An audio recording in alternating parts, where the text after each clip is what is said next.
This is a virtual reading of Conspirators, To Each His Own Agenda by Matt Gupta.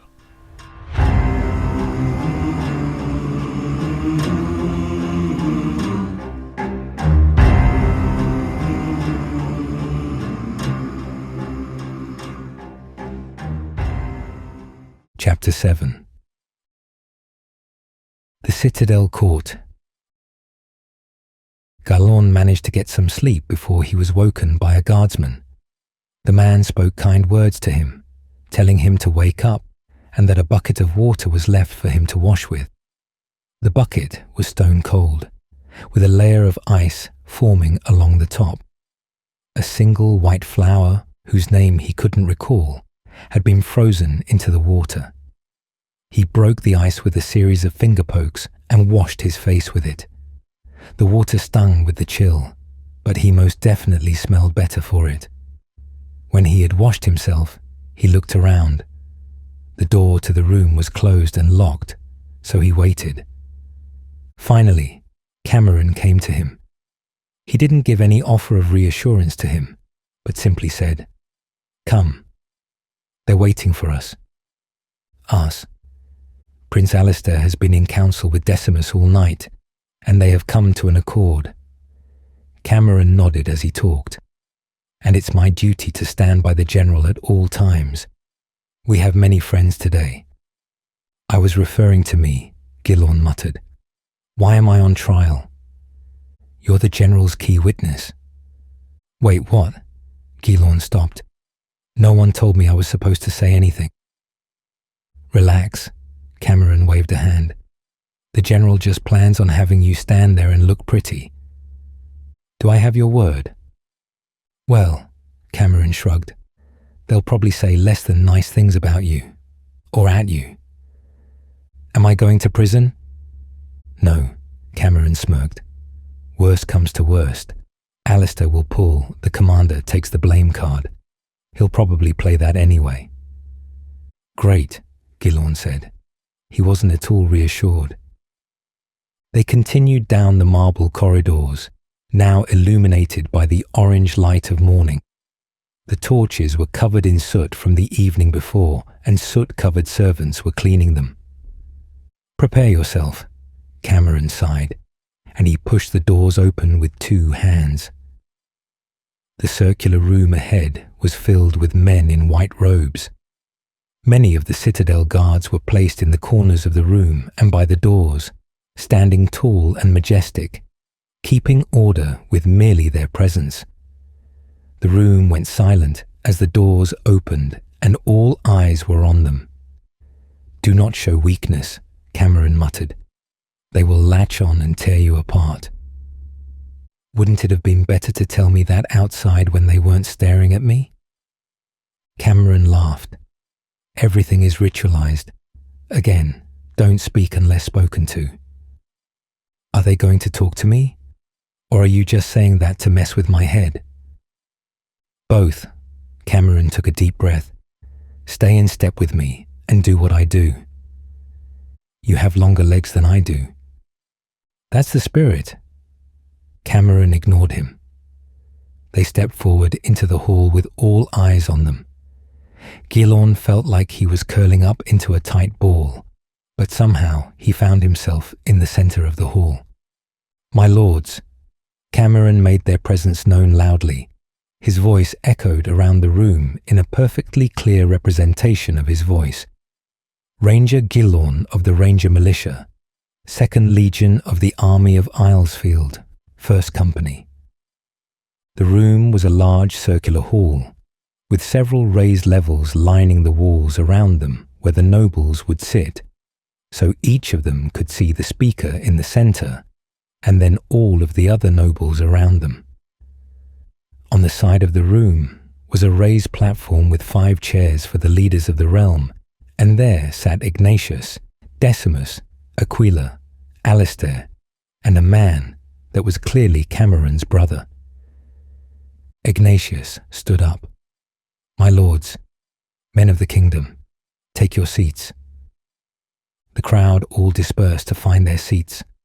Cameron locked eyes with his brother as he took his seat. He was an exact replica, only he was older, taller, and had none of Cameron's humorous charm. A door opened to the right of them, and Faelthor entered the room.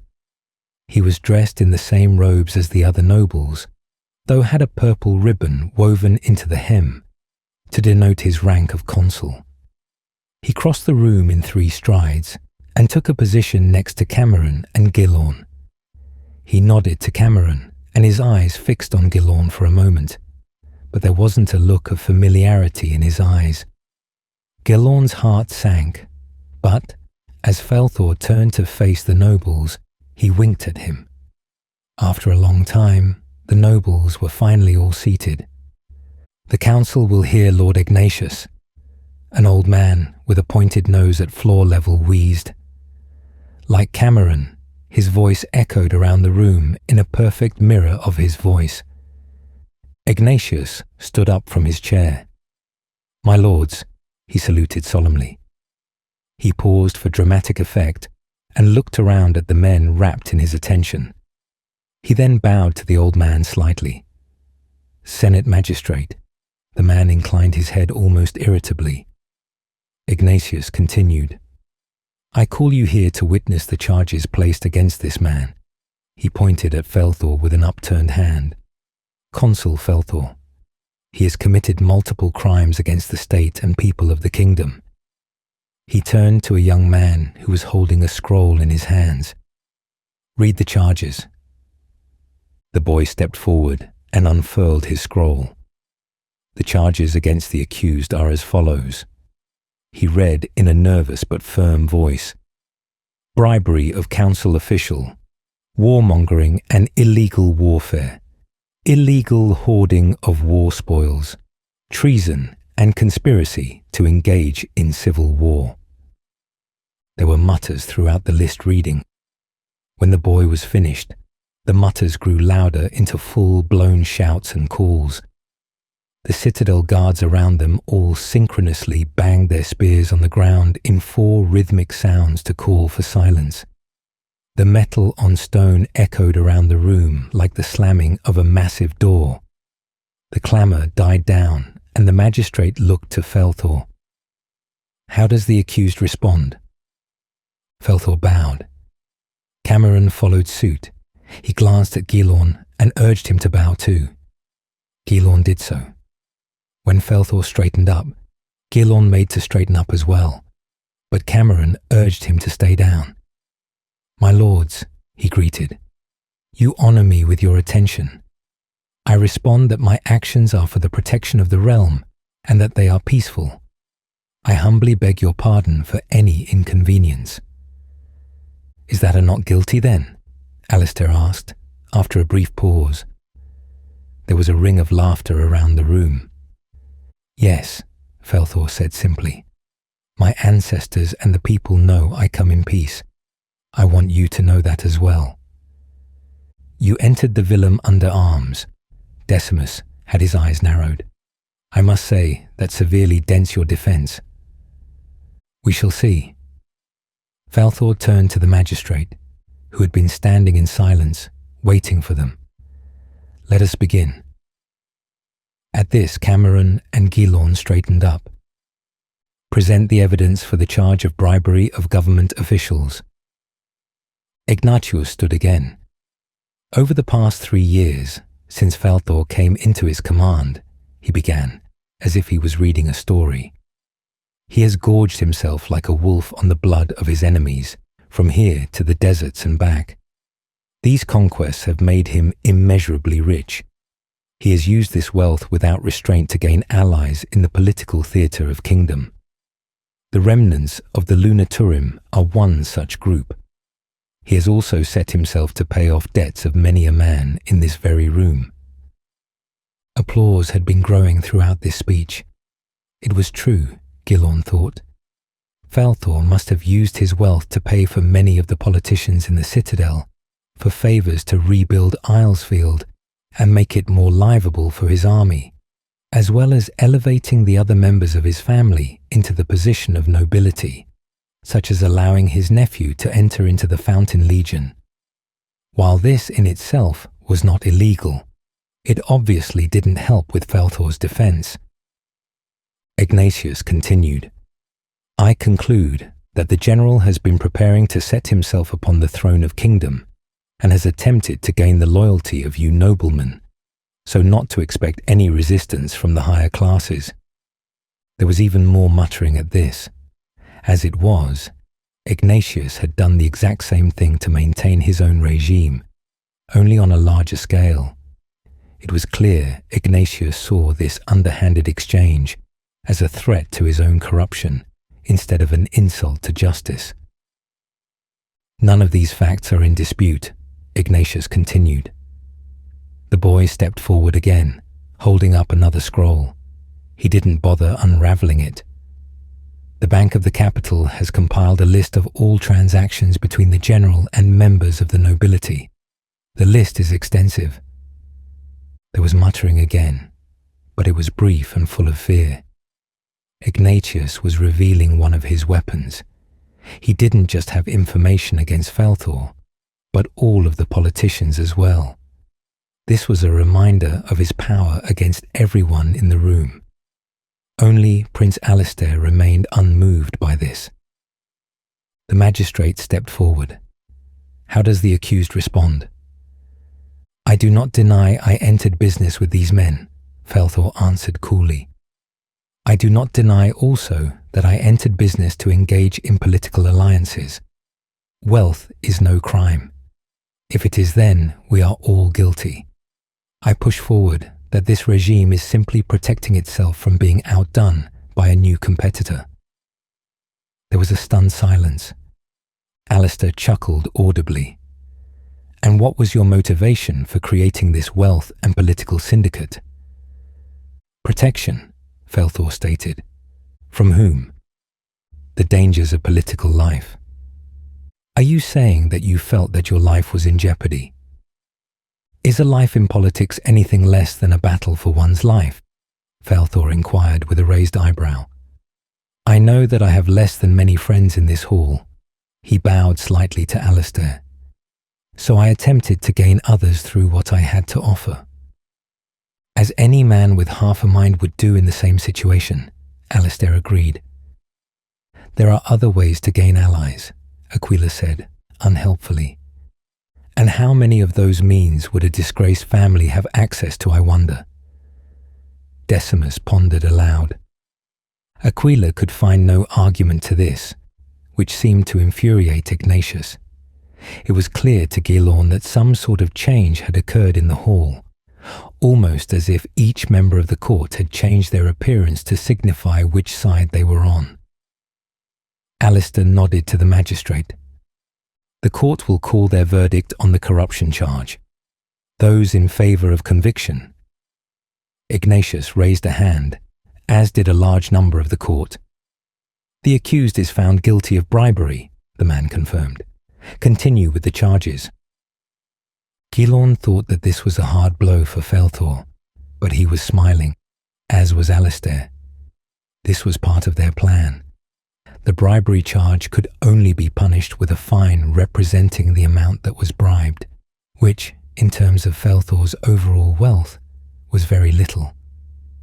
The next charge was called forth: warmongering and illegal warfare. It was obvious that these charges were fabricated, but the trial still had to continue. The defense was simple. As per the law, only the High King of the kingdom could declare a first strike against an enemy, so the only way that the kingdom could go to war with anyone was to wait for them to violate the kingdom's borders. Roman leaders in the past had got around this law by declaring the kingdom's borders larger, and thus the enemy invaders. This, however, had not needed to be the case. The Golden King had simply marched into woodland, and Faelthor had responded, at Ignatius's personal request, a fact that he had conveniently forgotten. But it was easy to prove otherwise. Faelthor had brought with him the stamp of the court, giving him leave to assemble an army at Islesfield, to gather the funds to assemble that army, and to defeat the enemy, however Faelthor saw fit. Ignatius's confidence around the room was waning, and the other nobles could see it. The vote for warmongering and illegal warfare was unanimous in Faelthor's favour. The illegal hoarding of war spoils, however, was different. Faelthor hadn't shared his spoils with any of the politicians in the room, and their loyalty had dropped as a result. That vote was split, with a slight majority towards conviction. This was no problem, though. Faelthor had arranged for a tiny amount of the conquest money to be set aside as the overall amount won. This would be the only amount put to the record. Now came the main point of the trial. The room held its breath, as if waiting to see who would make the first move. The treason charge. This was the only charge that would cost Faelthor more than just money. Ignatius turned to Aquila, and he rose. "We need not look far for the evidence," Aquila recited. "The consul has brought his army to the very wall of the villum and entered the city under arms. Any good man would leave his armor, swords, and bloodied cloak at the wall. I will emphasize, it is no band or armed gang he has brought to us, but a disciplined, well-armed force, capable of destroying this city in a day, a crime worthy of death in a heartbeat. I propose to the lords in this hall that we continue with our tradition and brand him a traitor against the realm." There was an uproar from the lords around the hall.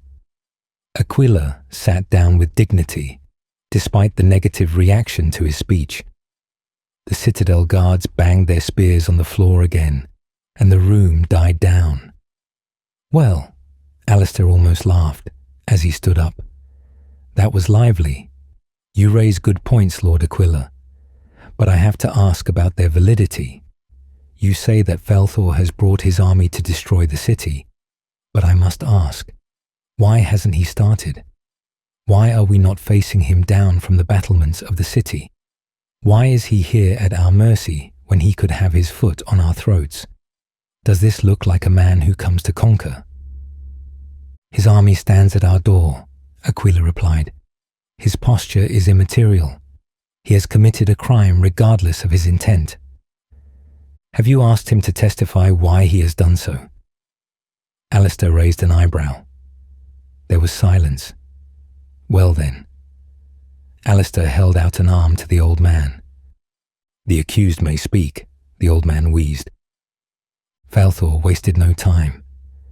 With the exitum fast approaching and the fall of our outposts along the border, we have been challenged by every major power in the world. Orcs, barbarians, and now the Sand People. If I disband the army now, we will be open to attack again. Our previous tactic of retaliation will not allow us to survive the next attack. We need a force that can respond to immediate threats, which my army will provide. I have not taken my force beyond the wall, and nor will I. I will simply provide security for the realm. My army will remain at my base at Islesfield, under my supervision and funding. When the enemy returns, I will meet them before any major damage is done. "You do not dictate terms to this court," Ignatius spat with venom. "I am simply listing my intentions, my lord." "I do not care for your intentions," Ignatius snapped. "I can vouch for his intentions, my lord." Alistair raised a hand as if voted at an auction. "As can I." Decimus nodded, seemingly out of nowhere. "I have known this man my entire life," Alistair said. "He is my brother by bond and sacred oath. I know his heart and I know his mind." "I'm sure that is all you know of him," Ignatius jeered. "Or perhaps you're closer to the man than most men should be." A series of jeers and whistles issued from the noblemen. They grew louder and louder until the room was in uproar. Finally, Cameron's doppelganger stood up. "Silence," he bellowed. "Are we children in the playground? This is the house of the White City. Act like it." "Thank you, Camervan," Ignatius rounded on him. "Your voice is ever welcome in this court." "I would have more to say," Camervan said. Ignatius smiled and welcomed him to speak. I would urge caution here. It is easy to fall to one's passion, both in favor of a man and against one. We should not be so keen to corner the beast at our doorstep with punishment when he has the teeth to bite, but nor should we offer our hand to him in friendship and let him devour us. You hold us hostage, my lord. He looked directly at Faelthor. Your army makes it impossible for us to prosecute you as severely as you deserve. You have gone against everything we stand for in the White City, and yet you think yourself higher than the mountains. And what would you propose? Alistair asked. We must deprive him of what makes him immune to us, Camervan answered. Order the army disbanded, then conduct our punishment afterwards. Ignatius nodded. I concur. How do you plan on doing that? Alistair asked. Disband this army, and he'll just fall back on his other army. His other army? Aquila's confusion was mirrored with many in the room. Did you even look into his background? Alistair made a good show of annoyance. This is the most loved man in a century. His entire life has been a source of hope and inspiration for the people of the city. The people love him, and he loves to be loved. Disband his army, and the people will rise up to take its place. We might as well declare war on wine and song. What do you propose then? Ignatius demanded, since you obviously have his best interests at heart here, instead of the kingdom's. We do nothing, Alistair shrugged. No crime has been committed here, despite the judgment of this court. We are his commanders, so let us command him to do as we wish, and he will obey. And make this whole tribunal for nothing, Ignatius spat. It would be no different than if we simply deemed him not guilty. He has already been declared guilty for bribery, Aquila stated. That cannot be taken back. The prince has a point though, father, Decimus pointed out. The general has already been relieved of all but 2 of the charges. And yet his army is still at the gates of my city, Ignatius spat. But what have I done with it? Faelthor asked. I have had days of opportunity to attack, yet I haven't. I'm sure if we angered you enough you would, though, Camervan jeered. Why would I? Faelthor shrugged, putting the question to everyone. What would taking this city give me that I don't already have? If I take the city, I may hold it for a month, a year maybe. But then the kingdom will simply take it back, and I will have achieved nothing. I simply want to see this kingdom able to survive. Then why did you allow the Golden King to escape? Ignatius demanded. We didn't, Faelthor said. If I recall, the Golden King is dead. Your orders were to bring him to the city to show the enemy what happens when you dare to attack the kingdom. But now he has been made a martyr by his people and been crowned a hero of the South, exactly the opposite of what was ordered. The blame should go to the one who struck the killing blow, Aquila called out. His eyes fell mercilessly on Gilorn. Gilorn met his gaze with terror in his eyes. You killed him in such a way that it has endangered the kingdom. That crime should be answered by you. Gilorn let out a gasp. He suddenly couldn't breathe. Panic was seeming into him again, but it was so bad he could barely stand. Faelthor stepped in though. This man was under my command. He did only what was ordered of him. I agree, Camervan spoke up. This entire fiasco is merely the result of the incompetence of the general. The blame lies solely with General Faelthor. Incompetent is he, Alistair countered. Could any of us win the battle that he won? This incompetent general won a battle against nearly 500,000 enemies with only a taste of that strength. He won the battle with only losing 1/3 of his own force. Incompetent indeed. Would you have done any better, I wonder? That is true, Decimus agreed. The general's service record has been brilliant, and it would prove his loyalty many times over. Maybe we should be lenient with him due to that service. One action is not equal to another, Camervan spoke back. True, Alistair's voice was showing his boredom, but thankfully, incompetence is not a crime. You yourself said that he isn't incompetent, Camervan retorted, sounding somewhat uncertain. I asked how you would do in the same situation, Alistair smiled, which you didn't answer. You were the one who claimed it was so. I am simply letting that stand. If it is, as you say, there is no crime to punish. Ignatius was getting tired of the debate. May we move back to the charges, please? He growled. Yes, indeed, Decimus said. I move that his consulship be ended here and that his governorship of Islesfield ahead of schedule. Let us move to the vote. The old man perked up from a slight slumber after he'd sat down in a small chair, resting his bald forehead in his hands. All those in favour of conviction. Wait, Ignatius rounded on his son. We still have not reviewed all of the evidence. But father, Decimus looked up at his father with a cold calmness. It has been entered into the annals now. The vote must be cast. Is this true? Ignatius snapped at the old man. The old man, in turn, looked towards a man who was sitting in a corner. He was completely out of sight, sitting at his desk, but he was writing down a record of the meeting. His quill was flying across the paper like a master swordsman of penmanship. He looked up from his notes and nodded at the man. Yes, my lord, the old man coughed. Once in the annals, only a vote from the council can allow the court be reopened. Very well, Ignatius spat. I call for a vote to reopen the trial. The old man nodded and got up from his chair. Please stand for the voting. Those in favour of reopening the trial? Ignatius stood up, as did Aquila. They were then followed by a large number of the noblemen. All those against? Alistair stood up, followed by his and Faelthor's followers. Decimus remained seated. It wasn't enough to equal Ignatius's numbers, and all eyes fell on Camervan.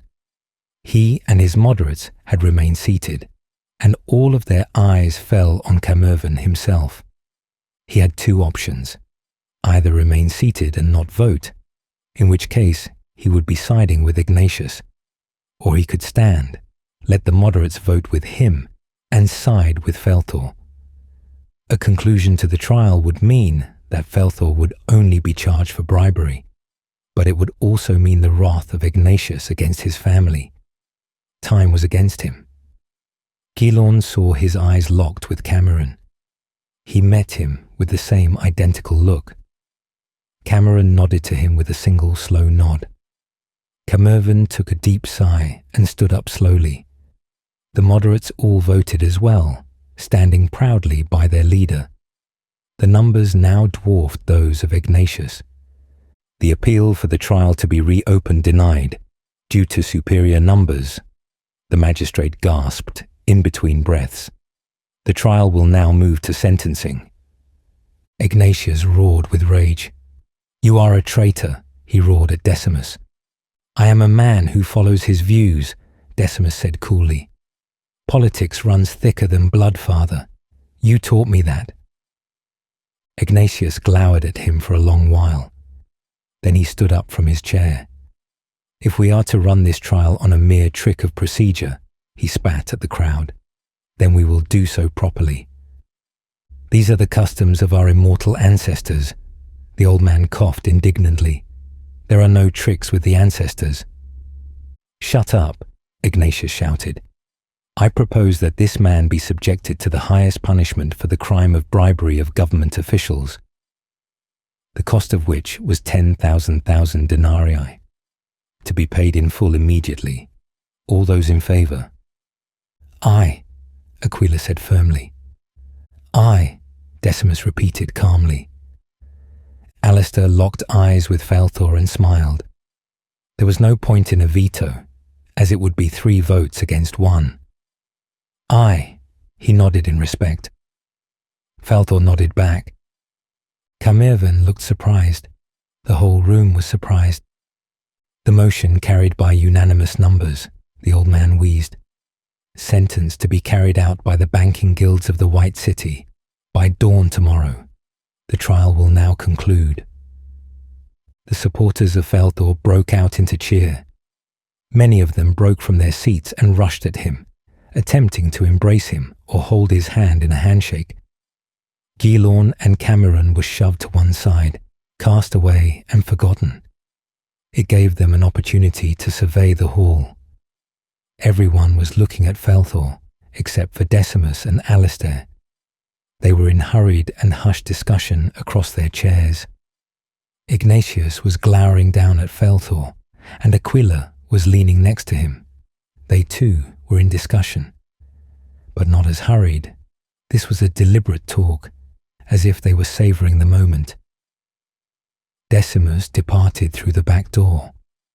Alistair stayed for a moment, examining Gilorn with an intense scrutiny, as if he was examining a beautifully crafted weapon. He nodded slowly at him, as if he had just talked himself into something. Gilorn knew it involved him, but somehow he wasn't worried. Alistair wasn't looking at him with a lust or some sort of greed, but in the way a puppy looks at its master. He fell back, out of Alistair's gaze, and simply watched everyone else celebrate.